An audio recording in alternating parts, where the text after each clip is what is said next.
Hello!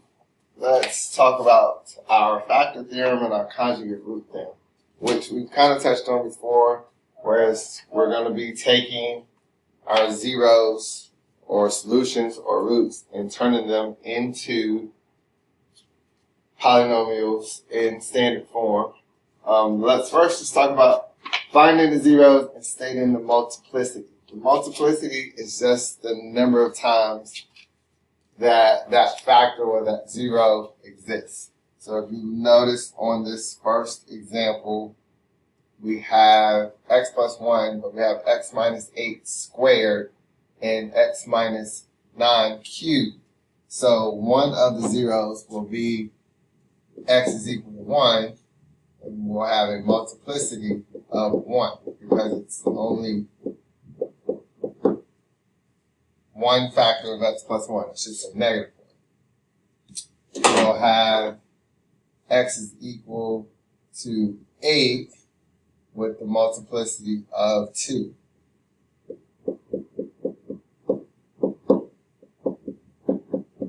Because it's a square.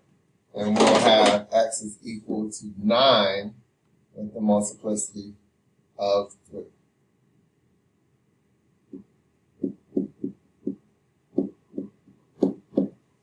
Because it's being cubed.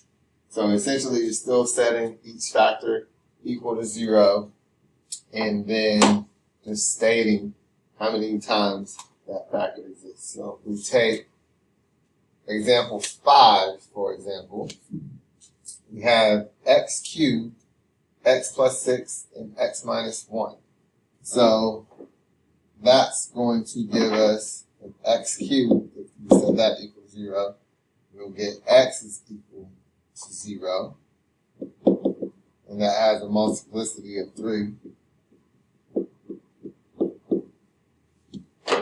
We have x is equal to negative 6 with a multiplicity of 1, because there's only one factor of that. And we have x is equal to positive 1 with the multiplicity of 13, because there's 13 factors of that. Okay? Again, to find the zeros, no different than before, you're setting them equal to 0 and solving. To find the multiplicity, you're looking at the exponents. Okay? So try numbers 4 and 6 on your own. Pause it for a second, try numbers 4 and 6 on your own, and then come back and check the answers. So if we're looking at number 4, the 0 is x is equal to 3 with the multiplicity of 24.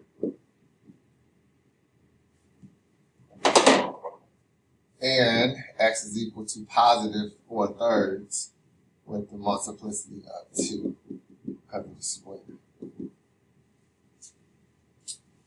Over here, number 6 with 3x. X is equal to 0 with the multiplicity of 1.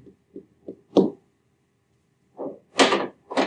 have x is also equal to 10 with the multiplicity of 5.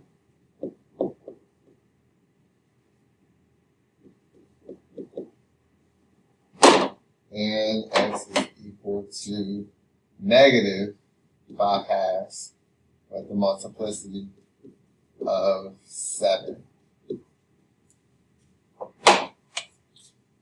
Okay, so now as we get into our writing our polynomials, again, you have the solutions, which you will turn into factors, which then you will write the polynomials. So let's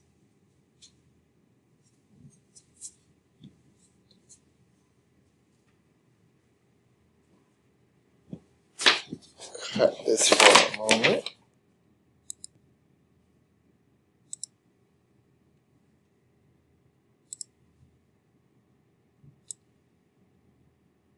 Just to give us a little bit more space.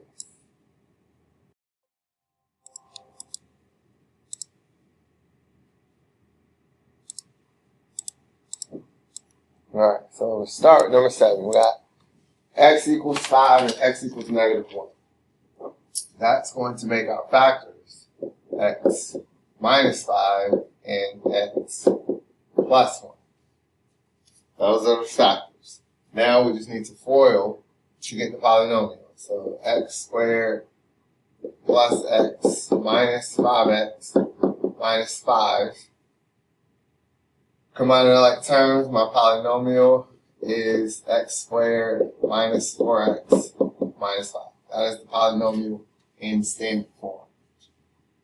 Okay, recognizing that standard form is ax squared plus bx plus c if it's a quadratic.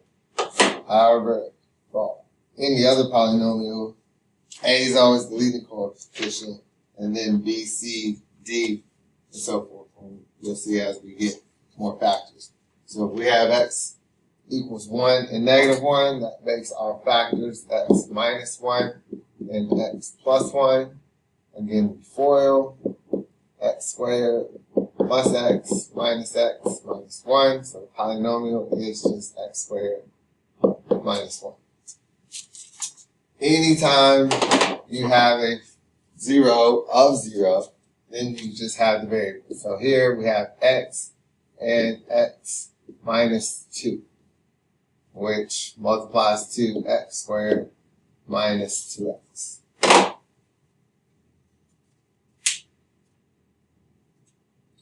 So again, you're just taking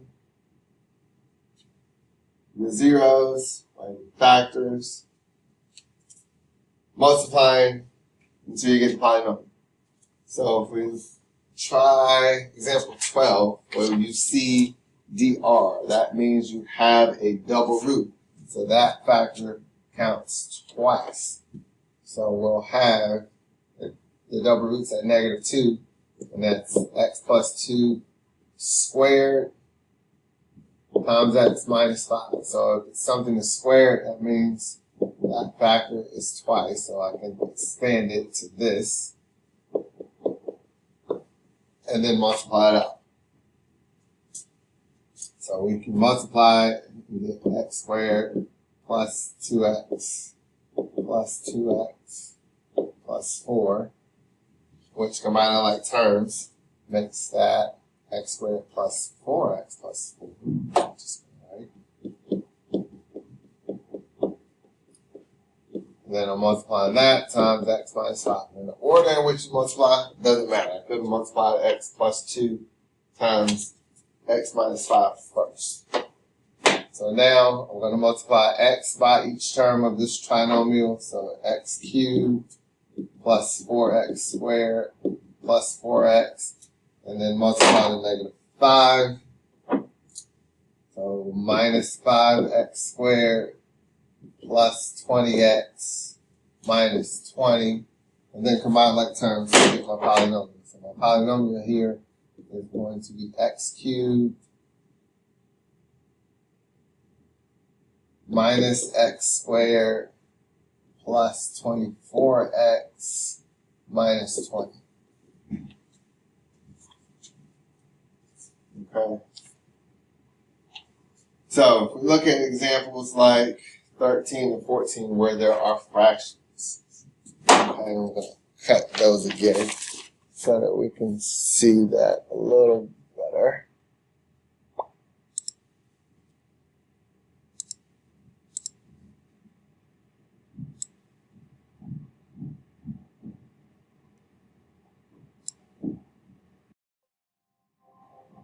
Alright, so to write your factor, take your denominator, put that in front x. So it would be 2x opposite minus 1. And then with the negative 3, x plus 3. And then multiply it out again, FOIL. So 2x squared plus 6x minus 3. Combining like terms, we get 2x squared plus 5x minus 3. Here we have x equals 2/3 and 5. So again, denominator x, So 3x opposite minus 2. And then x minus 5, because we have a positive 5. And again, FOIL them. So 3x squared minus 15x minus 2x plus 10, combine like terms, 3x squared minus 17x plus 10.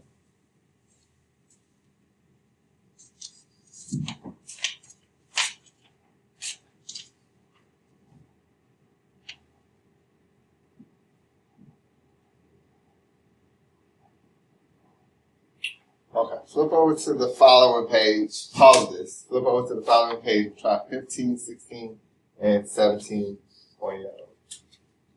As we look at this one, we have x is equal to negative 1/3. We're going to take the denominator x, so 3x, opposite, we have a negative, so plus 1, x minus 1, and x minus 5.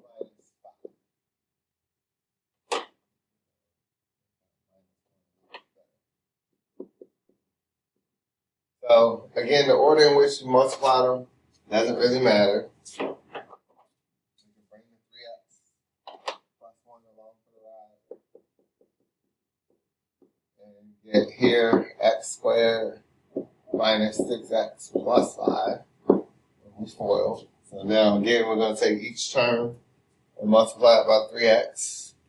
So 3x cubed minus 18x squared plus 15x plus x squared minus 6x plus 5, and then combine like terms, which is going to leave me with the polynomial of 3x cubed minus 17x squared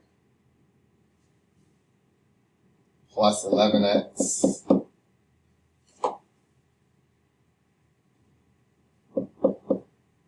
plus 5. On 16, denominator x, so 3x minus 4, we have a double root at 0, so that's going to be x squared, and then just multiply. Anytime you have a monomial factor, such as 0, then you normally put that out to the left. But as long as you multiply it appropriately, it doesn't matter. So we're going to have 3x cubed minus 4x squared.